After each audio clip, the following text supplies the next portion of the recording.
Do you remember meeting me? I don't remember. I think we were too young. I'm sure our moms introduced us. Because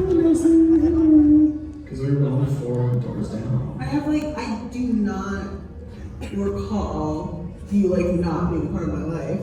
Not one moment. That's kind of crazy. It's kind of scary. In the best way. We were so mischievous, we did just so much shit. We used to run around the neighborhood naked and smush our butt cheeks against people's windows. I shed in my backyard, and we would literally act like we were tigers living there. We'd be out there for 8 hours. And then we would steal one of your dad's cigarettes and smoke a cigarette in there. And we thought we were so cool. We were so cool. We were really fools.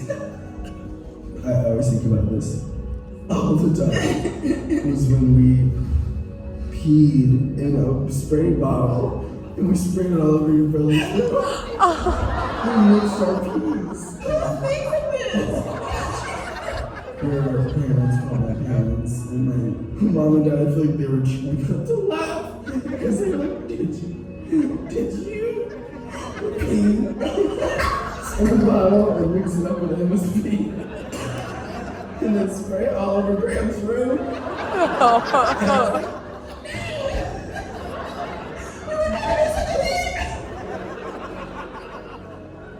Ruined. Oh my gosh. Ruined. That's good. I'm like an iron skillet. Our lives for really most of our childhoods revolved around the church. They had a whole coffee shop, a Starbucks in there. Oh yeah, that's how you describe a megachurch to somebody is there's a Starbucks in there. There's a Starbucks in there. And there's we're gonna profit off you. Yeah, and there's a worship team that's hired on and Oh my god, the fucking worship team. they've got lights and audio up their bitch. Yeah. But it was entertaining. It was entertaining. That's why I was like, I feel God. Yeah. You get lost in that togetherness and that singing and you feel like, well, that's God. Yeah. And then they take that and manipulate it into something else, and it's kind of wild. I was so nice to everyone. Yeah. I was the heavenly child in that church. Yeah. They were looking at me like I'm in trouble. Because this kid's queer. Yeah. Not only queer, but they're sick. Yeah. What a tragic life that is. And I felt that I owed them this sense of goodness and sincerity, because if I didn't give that, they would see me for what I really was, a hellish, cursed demon. I mean, I was one of the only black children in the church, and people treated me like shit.